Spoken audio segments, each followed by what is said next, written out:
सम्मानित शिक्षकगण और मेरे प्रिय मित्रों, सभी को सुप्रभात। आज हम 11वीं कक्षा के छात्र आज के विशेष कार्यक्रम लेकर प्रस्तुत हैं।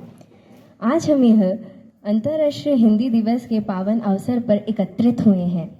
यह दिवस प्रतिवर्ष 10 जनवरी को मनाया जाता है।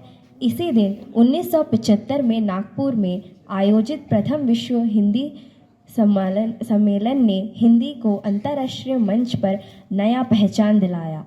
हिंदी केवल एक भाषा नहीं, बल्कि भारत की सांस्कृतिक चेतन और राष्ट्रीय एकता की सशक्त अभिव्यक्ति है।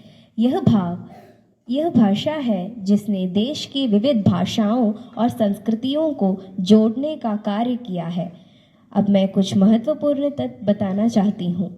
हिंदी विषय की तीसरी सबसे अधिक बोली जाने वाली भाषा है। आज लगभग 60 करोड़ से अधिक लोग हिंदी बोलते, पढ़ते और समझते भी हैं। हिंदी भारत के अलावा मॉरिशस, फिजी, सूरीनाम, त्रिनिदाद और टोबैगो, नेपाल जैसे देशों में भी व्यापक रूप से बोली जाती है।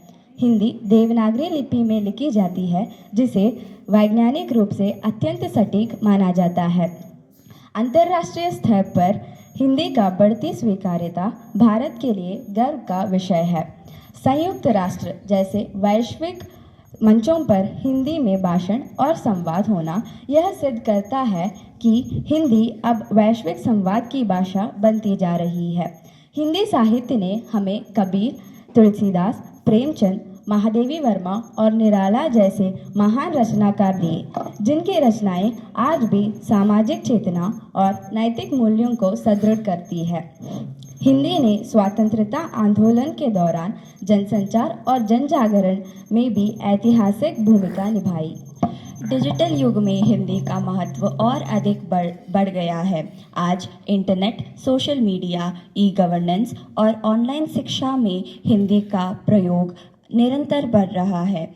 यूनेस्को जैसे अंतर्राष्ट्रीय संस्था भी मातृभाषा में शिक्षा को बढ़ावा देने पर बल देती है, जिससे हिंदी का महत्व और स्पष्ट होता है। अतः यह हमारे कर्तव्य है कि हम हिंदी का प्रयोग गर्व के साथ करें।